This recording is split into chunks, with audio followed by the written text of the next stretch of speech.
the most tremendous new musical experience you can have.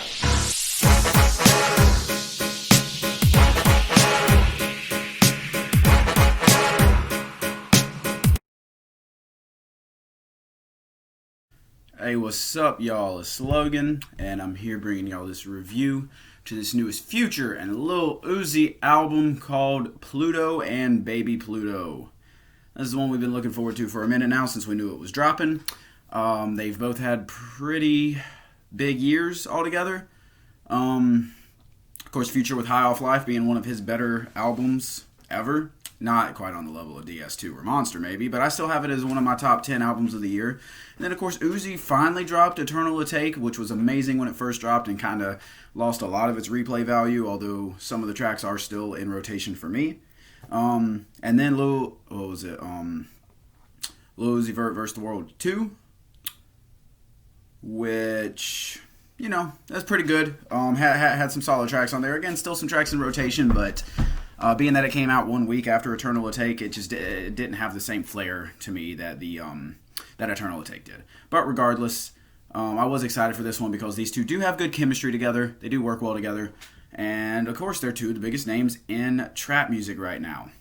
Now, this one clocks in at 16 tracks and 54 minutes, and there actually was a deluxe that just dropped, which makes it even longer. I think 6 tracks longer. Haven't checked that one out yet because I'm not doing a review for the deluxe. I'm doing a review for the original, although I will check that one out. But based on my review, you'll be able to tell my thoughts on the deluxe as well, most likely. Again, I still haven't listened to those tracks yet, so they could be some of the best tracks ever. I don't know.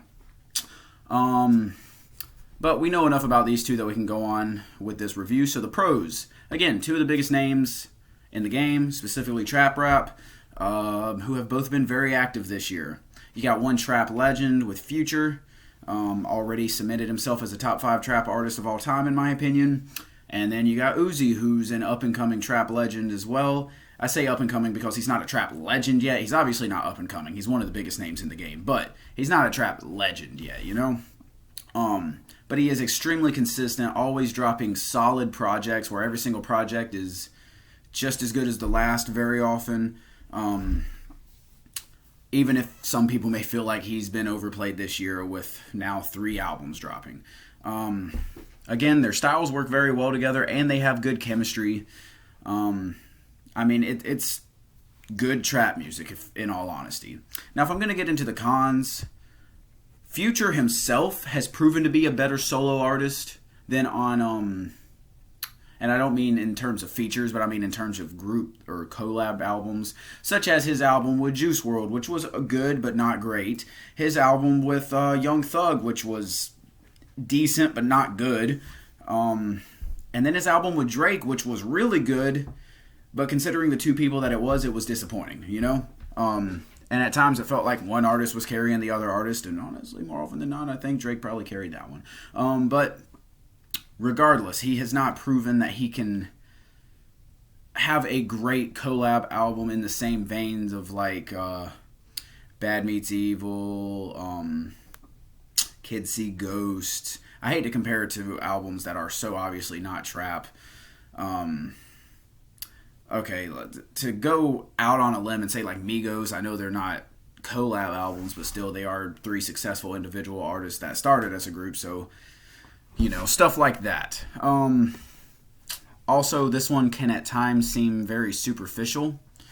That's not me taking a knock on its writing ability because obviously, well, I mean, these two are some of the better writers when it comes to trap artists. Maybe not on the level of like a T.I., but still pretty solid with some of their bars. So that's not a shot on that. I also don't go into a trap album expecting To Pimp a Butterfly type concepts, you know? It's just the fact that it doesn't seem like... It seems like they phoned in a lot of this one. It seems like they don't bring out the best in each other at all times. At times, on this album, it seems like Uzi is doing his best Future impression. So that being said, I know I mentioned Future not having the best collab albums. That's just because I can't talk about Uzi because he doesn't have many, if any, other than this one. But Future seems to carry this album on a lot of tracks. You know, again, Uzi's doing a impression of Future almost, and it kind of takes away from the creativity of this one. On top of that, it's just too long. 16 tracks in 54 minutes. I don't want that from any collab album, let alone from a trap collab album. Trap albums are really, it benefits them more to be shorter because they don't have many great concepts that keeps you invested for an hour, you know? Again, I don't go into them looking for those concepts, but being that they don't have them, it's harder to stay invested for a long time. So whenever I'm just here to have a good time, I'm here to have a good time, not a long time, you know? That's just how I feel about that. Now, if I'm going to talk about the standouts, first off, Stripes Like Burberries, the intro track, I really enjoyed that one a lot, and it really set up to what... It raised my expectations a lot going in out of that first track. It shows their best collab of sounds, where it doesn't feel like Uzi's actually imitating Future on this one entirely. Both go with their, but both do go with their more high pitched crooning sound. But both of them are known for sounds like that at times. So I mean, it works. It works in this case. It's a very fun project, a very fun track to begin the project. And then the next track, Drinking and Smoking. That's probably my favorite beat on this album. It's a really relaxed vibe, kind of a understated soft guitar piano type beat that allows both of them to make like a smoker's track. I really enjoy that again, but this is one where Future is carrying the track very heavily. Uzi still performs well, but he just does not stand out compared to Future. But regardless, this is one of the standout tracks on here.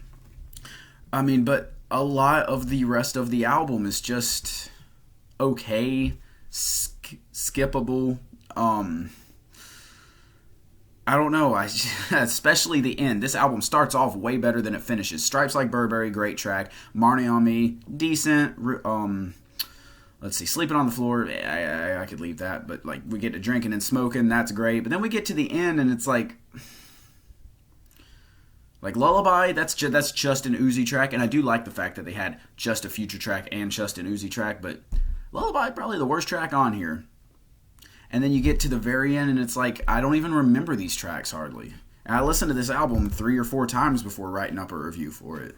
Because I wanted to like it. I did, but I just don't, honestly.